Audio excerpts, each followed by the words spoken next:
la TVCRA est au cœur des préoccupations des gens d'ici depuis plus de 45 ans.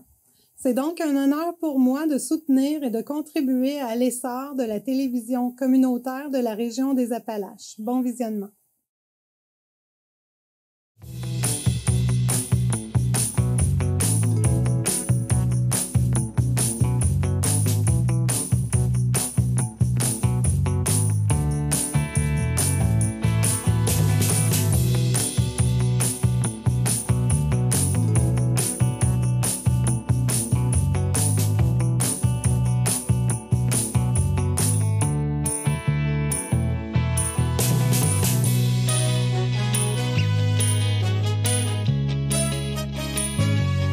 Madame, Monsieur, bienvenue à votre émission habituelle d'information Appalaches en quelques mots. La Fédération étudiante collégiale du Québec, en collaboration avec l'Association générale des étudiants du Cégep de Thetford-Lotbinière et l'Association des étudiants et étudiantes du Cégep de Victoriaville, tenait récemment une conférence d'information pour dénoncer la précarité financière étudiante et présenter 3 solutions concrètes pour y remédier. TVCRA était sur place et nous vous avons rapporté ce reportage. Bonjour, je m'appelle Antoine Nervieux, je suis président de la Fédération étudiante collégiale du Québec. La FEC représente plus de 70 000 personnes étudiantes à travers 28 associations étudiantes réparties dans 13 régions administratives. Ce matin, accompagné des associations étudiantes du Cégep de Thetford et de Victoriaville, on se réunit pour vous présenter notre campagne nationale qui a été dévoilée samedi dernier et qui portera sur la précarité étudiante. Ainsi, c'est une coalition regroupant plus de 200 000 personnes étudiantes à travers le Québec qui se réunira sous un objectif commun, mais surtout clair: renverser le poids de la précarité. On propose 3 solutions pour renverser ou du moins alléger ce poids. On parle de la rémunération des stages, de l'actualisation du calcul de l'aide financière aux études et de solutions structurantes sur nos campus pour lutter contre l'insécurité alimentaire.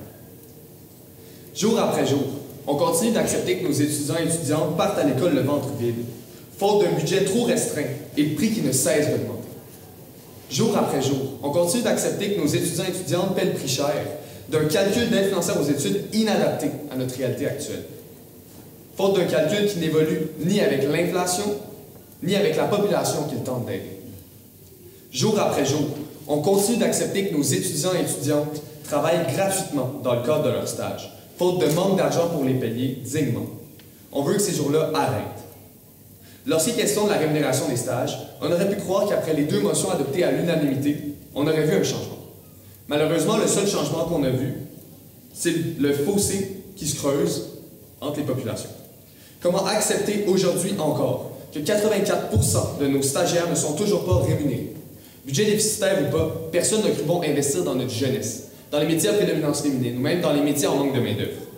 Ainsi, cette année encore, les stagiaires du Québec vont devoir jongler entre précarité, études postsecondaires, stages non rémunérés, emploi à temps partiel et toute autre responsabilité. Donc cette année encore, on demande une rémunération pour tous nos stagiaires. Cette année, on veut aussi se pencher sur le programme d'aide financière aux études. Bien qu'il ait pour but d'accroître l'accessibilité aux études, ce programme comporte toutefois des paramètres qui ne sont pas au goût du jour. Au Québec, le seuil de pauvreté est fixé à 24 200 $. Toutefois, une personne seule, sans stage, se voit décerner 1 000 $ par mois. Vous comprendrez qu'on se rendra pas loin avec ce montant-là. Il faut aussi noter que le calcul suppose que les parents placent 30% de leurs revenus dans les études de leurs enfants. Vous comprendrez par vous-même que cette situation vient mettre des bâtons dans les roues de plusieurs personnes étudiantes quand on se rend compte que très peu de familles peuvent se permettre financièrement de donner 30% de leurs revenus cumulés. Donc cette année, nous demandons un chantier pour actualiser l'aide financière aux études. Enfin, cette année, notre campagne vise à mettre en place des mesures contre l'insécurité alimentaire qui se multiplient à travers nos campus. Entre 2011 et 2023, les demandes pour les banques alimentaires qui venaient des personnes étudiantes qui fréquentent le réseau de l'enseignement supérieur ont augmenté de 540%. Mentionnons que sur les 872 000 personnes qui ont recours chaque mois aux banques alimentaires, 82 000 personnes sont aux études en enseignement supérieur. Ça, c'est 1 personne sur 5 dans nos cégeps, dans nos universités, qui chaque mois a besoin des banques alimentaires. Le réseau de l'enseignement supérieur a besoin de solutions structurantes en insécurité alimentaire, comme des frigos communautaires ou encore des paniers de nourriture. En ce moment, À défaut d'avoir un ministère qui est capable d'aider nos associations à le faire, c'est nos associations qui ont le lourd poids de lutter contre l'insécurité alimentaire. Donc, nous demandons un programme de subvention pour la mise en place et le maintien de projets visant à contrer l'insécurité alimentaire sur nos campus. Bref, cette année, on cherche à faire un appel clair à la ministre de l'Enseignement supérieur. Il faut mettre de l'avant les 3 solutions que l'on propose. Il le faut car nous nous devons de renverser le poids de la précarité.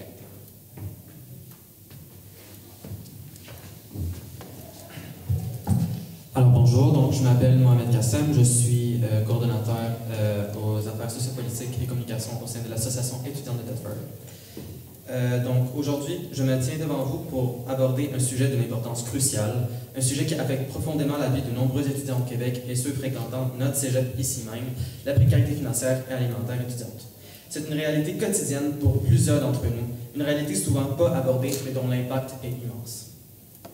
Les étudiants du collégial, comme beaucoup d'entre nous le savons, traversent une période charnière de leur vie. C'est un moment où ils doivent se concentrer sur leurs études, développer leurs compétences et se préparer à entrer dans la vie active. Mais pourtant, pour un trop grand nombre d'entre eux, cette période est marquée par des difficultés financières qui compromettent non seulement leur bien-être, mais aussi leur avenir. La précarité alimentaire est un sujet particulièrement alarmant. Ne pas manger à sa faim ou manger des aliments de moindre qualité parce qu'ils sont moins chers a des répercussions non seulement sur la santé physique des étudiants, mais aussi sur leur bien-être mental et leur performance académique. Comment espérer se concentrer en classe, réussir ses examens ou simplement profiter de cette période d'apprentissage si on a constamment faim et si on a peur de savoir qu'est-ce qui va être notre prochain repas? Les statistiques parlent d'elles-mêmes. 41% des étudiants qui utilisent les banques alimentaires à chaque mois ont comme premier revenu l'aide financière aux études. Ce problème ne peut être ignoré. Nous devons comprendre que la précarité financière et alimentaire est un obstacle structurel, un frein à la réussite. L'éducation est un droit et personne ne devrait être privé d'une formation de qualité parce qu'il ou elle n'a pas les moyens de subvenir à ses besoins de base. Et nous pensons notamment à notre belle communauté d'étudiants internationaux dont on a accueilli à bras ouverts pour étudier au Québec qui vivent tout aussi les mêmes précarités que nous. Nous savons que le gouvernement québécois a mis en place des programmes de prêts et bourses pour aider les étudiants. Cependant, ces mesures sont, dans bien des cas, insuffisantes. Le coût de la vie ne cesse d'augmenter et les besoins des étudiants vont bien au-delà de simples paiements des frais de scolarité. Le logement, la nourriture, le transport, les fournitures scolaires sont autant des dépenses que de nombreux étudiants peinent à couvrir. L'aide financière aux études ne suit plus le taux d'inflation qui ne cesse d'augmenter. Il est impératif d'agir, nous, en tant qu'association étudiante, avons une responsabilité envers nos membres. Nous devons plaider pour une bonification des programmes d'aide financière, une augmentation des bourses et une réduction de la dépendance aux prêts qui plongent les étudiants dans l'endettement dès le début de leur carrière.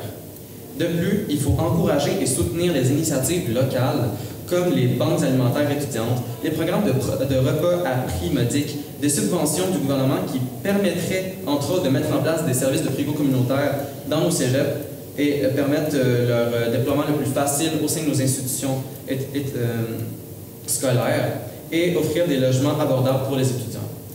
Ces solutions concrètes permettent de pallier en partie à cette précarité qui empêche trop d'étudiants de se concentrer pleinement sur leur parcours académique et d'assurer notre relève de demain. Nous ne devons pas tolérer que nos jeunes soient contraints de choisir entre réussir leurs études et de satisfaire leurs besoins de base.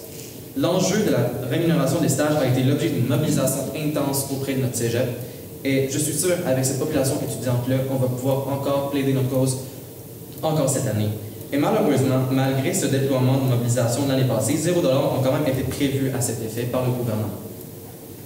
La GECTEL est prête pour toute éventualité, notamment avec un plan d'action solide adopté par nos membres le 4 septembre dernier. Et c'est pourquoi l'association étudiante de Thetford soutient activement les 3 solutions proposées par la FEC.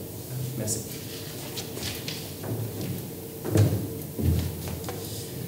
Bonjour tout le monde, je me présente, je m'appelle Loïc Nadeau, je suis vice-président aux affaires externes de l'Association générale des étudiants et étudiantes du Cégep de Victoria, communément appelée l'AGEECV. Encore cette année, la campagne nationale de la FEC est reçue avec grand enthousiasme au Cégep de Victoriaville. Enthousiaste, oui, car elle touche à des dossiers très importants au Cégep.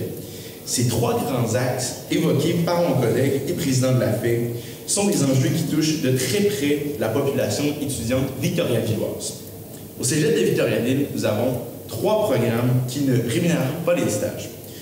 Technique d'éducation à l'enfance, technique d'éducation spécialisée et technique en soins infirmiers. Pour nos étudiants, jongler entre les heures de cours, les stages, les devoirs et un emploi s'avère de plus en plus difficile pour eux. Prenons par exemple la technique en soins infirmiers. Après 30-33 heures de cours environ par semaine, vous devez trouver du temps pour vos stages, pour étudier. Et par-dessus le marché, vous devez aussi avoir un travail pour pouvoir recueillir l'argent. Et là, je prends même pas en considération le fait si vous êtes parti de chez vos parents. Après tout ça, il y a où le temps pour passer à vous? C'est rendu à un point tel que le comité de programme en soins infirmiers n'a tout simplement plus de relève. Simplement parce que plus personne dans ce programme a le temps de s'impliquer. Pas plus tard qu'hier, j'échangeais avec une ancienne étudiante de la technique qui me racontait qu'entre les heures à l'école et les heures de stage à l'hôpital, elle n'a pas eu assez de temps d'étudier et elle a échoué un cours. Rendue à ce moment-là, elle a complètement été envahie par tous les impacts d'échouer un cours, mais aussi de la pente à remonter. Puis, elle n'a pas réussi à remonter la pente. Elle a abandonné le programme, démotivée totalement. De plus, certains nous diront que des bourses telles que la bourse Perspective est présente pour soutenir les étudiants. Cependant, on parle d'environ 1 500 $ par session. C'est bien, mais c'est pas assez quand on prend en considération l'achat de manuels, d'outils, de l'appartement, de l'épicerie, puis j'en passe encore plusieurs. Puis du côté de l'insécurité alimentaire, c'est un problème qui s'en vient de plus en plus présent à Victoriaville, mais qui est tout nouveau. Il y a quelques années de cela, observant le besoin d'aide du côté alimentaire, le Cégep de Victoriaville a instauré un frigo communautaire comme qu'on le propose cette année à la FEC. Ça ne prend pas beaucoup de temps avant de comprendre que de jour en jour, le besoin au niveau alimentaire au Cégep de Victoriaville est présent. D'habitude, les aliments sont installés environ dans les petites heures du matin et vers 10h, 11h, déjà là, on ne retrouve plus beaucoup d'aliments dans ce frigo-là et il est rempli à rebord. Puis nous avons la chance de compter sur l'Institut national d'agriculture biologique, l'INA, qui nous fournit en aliments plusieurs fois par semaine. Puis je rajouterais qu'en plus de cela, il y a quelque chose d'encore plus beau là-dedans, parce qu'au sein même de l'association et de la communauté étudiante, on retrouve des comités qui, par le biais de leurs actions, fournissent le frigo communautaire. Que ce soit le comité de sélection végétale participative, le comité des mauvaises herbes, la cuisine anti-gaspi et le comité de fermentation. Eh bien, dans ces comités, année après année, des dizaines de jeunes qui, malgré les horaires à n'en plus finir, prennent quand même le temps de s'impliquer dans sa communauté. C'est très remarquable et ça se doit d'être souligné. Encore plus concrètement, notre association étudiante a conclu une entente l'an passé avec la Banque alimentaire du Cégep de Victoriaville, qui, malheureusement, n'y arrivait tout simplement plus. Il faut bien comprendre que dans ce que je vous ai parlé, l'asso étudiante a gagné de gros gains ces dernières années. Le travail accompli est très bien, puis cependant, c'est vraiment pas assez. Il reste encore beaucoup de travail qui doit être fait parce que des situations d'insécurité et de précarité, tant au niveau alimentaire que monétaire, ben il y en a encore beaucoup au Cégep de Victoriaville. Je terminerai en vous parlant d'un projet qui nous est cher à la GECV, c'est celle de l'halte garderie en milieu scolaire. Officiellement ouvert l'an passé, la halte garderie a permis à plusieurs parents de pouvoir faire garder ses enfants tout en étudiant. Et cette année, on rajoute même une offre de plage horaire, car la demande est tellement grande qu'on va ouvrir même en soirée pour aider les parents. Ça va leur permettre aussi d'avoir l'instant d'un petit répit, car ils en ont grandement mérité. Bref, notre asso a fait son bout de chemin et c'est maintenant au tour du gouvernement de faire le sien en mettant en place les 3 solutions qu'on propose aujourd'hui. Et encore cette année, la GECV sera de la partie aux côtés de l'AFEC et de l'UEC pour défendre les intérêts de nos étudiants. Merci de m'avoir écouté. Puisqu'il est question du Cégep de Thetford, mentionnons que ce dernier accueille de nombreux étudiants internationaux. Afin de favoriser leur adaptation et leur intégration, le Cégep leur offre plusieurs outils, que ce soit de participer au cours Découvrir le Québec ou encore de participer à différentes sorties ou activités. C'est en ce sens que les enseignants, Zoïque Jolin-Couture et Cynthia Gagnon-Ouellette, ont organisé une visite de Gros-Île et du Mémorial des Irlandais en début d'année scolaire. Cette sortie est offerte en priorité aux nouveaux étudiants internationaux et aux étudiants en soins infirmiers de deuxième année. Et selon les places disponibles, cette sortie est ensuite offerte aux étudiants internationaux de deuxième ou de troisième année, et parfois même aux étudiants de la clientèle générale. Ainsi, le dimanche 1er septembre dernier, ce sont plus de 20 participants qui ont pris la route et le bateau en direction de Gros-Île. Cette sortie leur a permis de découvrir une parcelle de l'histoire du Québec sur le processus d'immigration, de même que les connaissances et techniques en médecine de cette époque. Cette journée a été fort appréciée de la part des étudiants. Pour plusieurs, c'était la première fois qu'ils vivaient une croisière. Un des étudiants a même eu l'occasion de visiter la timonerie du bateau et de s'entretenir avec le commandant. Cette journée n'aurait pas pu être réalisée sans l'aide financière de la Fondation du Cégep de Thetford et de l'Association générale des étudiants et étudiantes du Cégep de Thetford et de l'Aubinière, de même que par l'ouverture et le soutien du Cégep.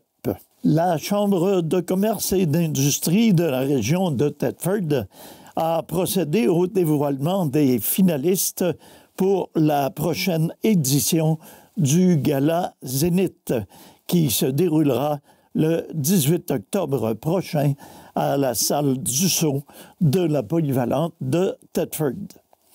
Lors de cette soirée de gala, les finalistes seront couronnés et les récipiendaires seront connus dans les catégories suivantes: commerce de détail, service à la clientèle, entreprise de service, démarrage et relève, start-up, meilleures pratiques en développement durable et environnement, entreprises publiques et parapubliques et entreprises touristiques, culturelles ou de loisirs.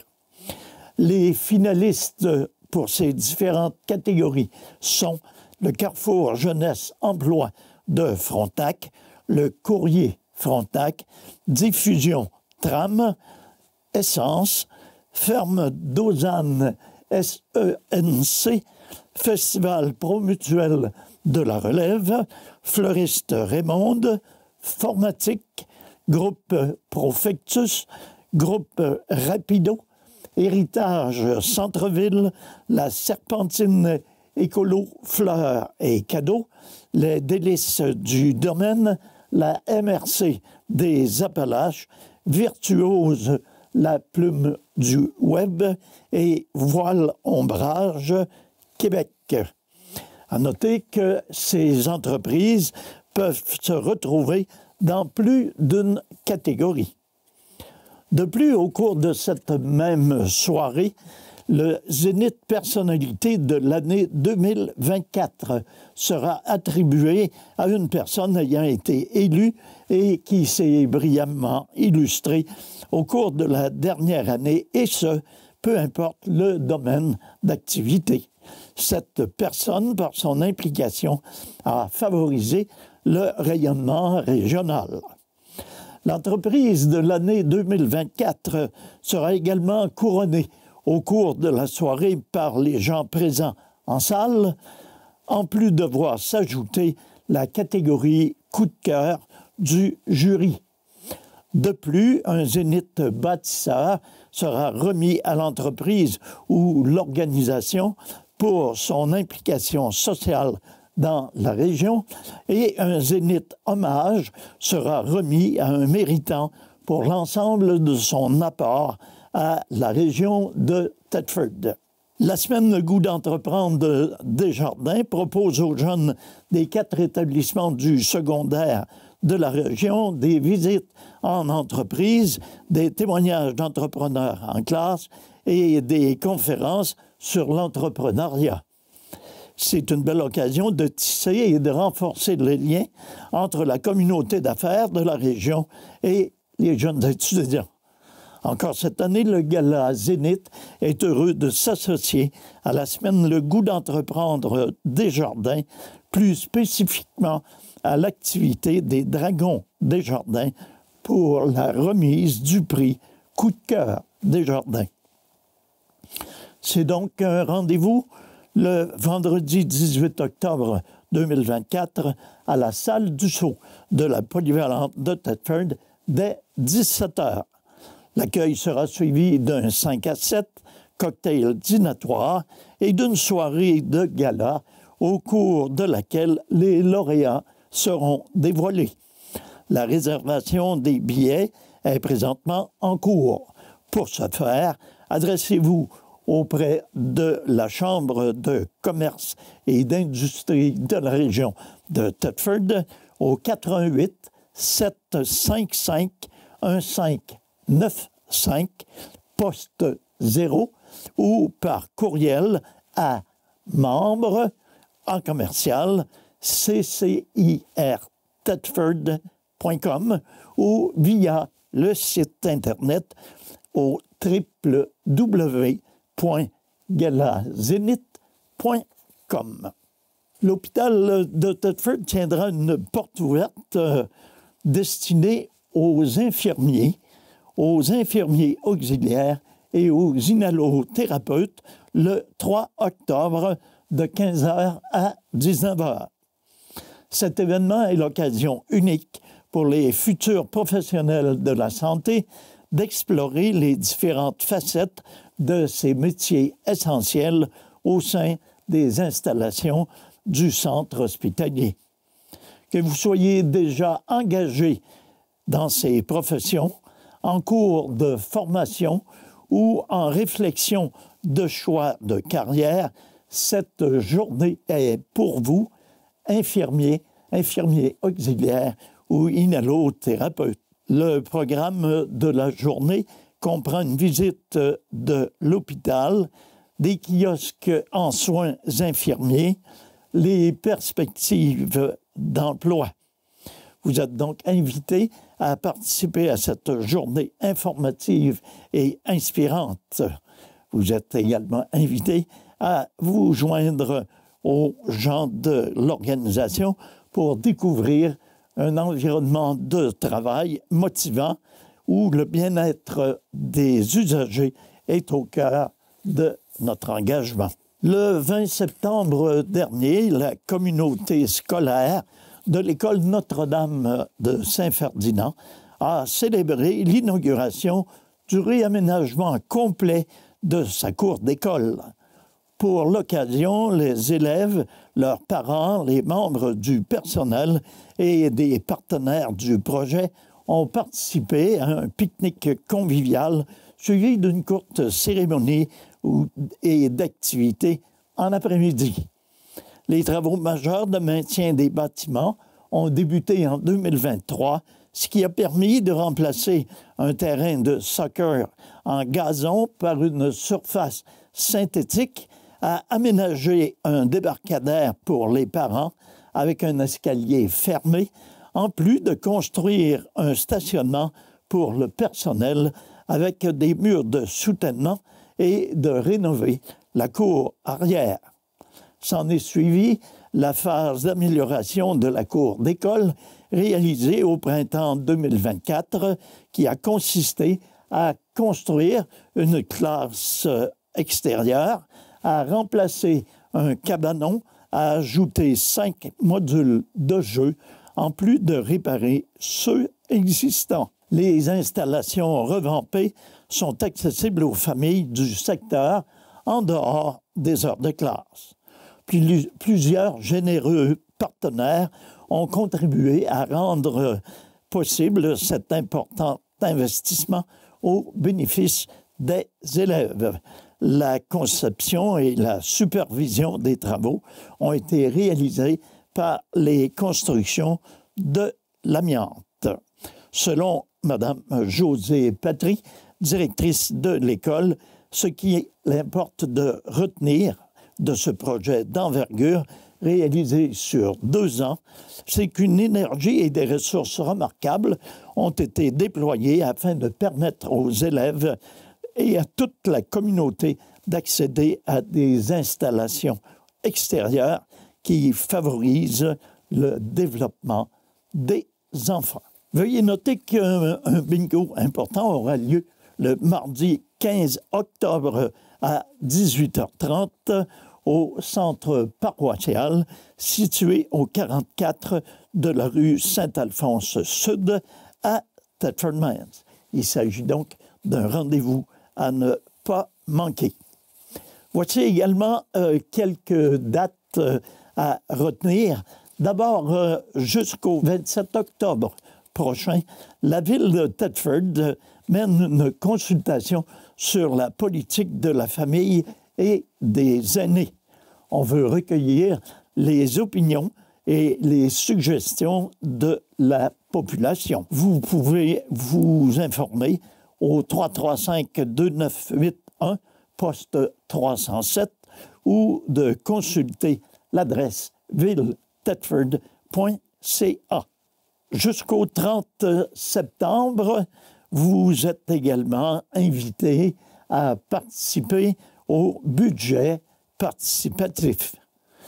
Vous êtes invité à déposer un projet et une somme de 50 000 $ sera consacrée à la réalisation d'un ou de plusieurs de ces projets participatifs. Vente de livres usagés au cégep de Thetford les 9, 10 et 11 octobre prochains à la salle Pro Mutuelle du cégep.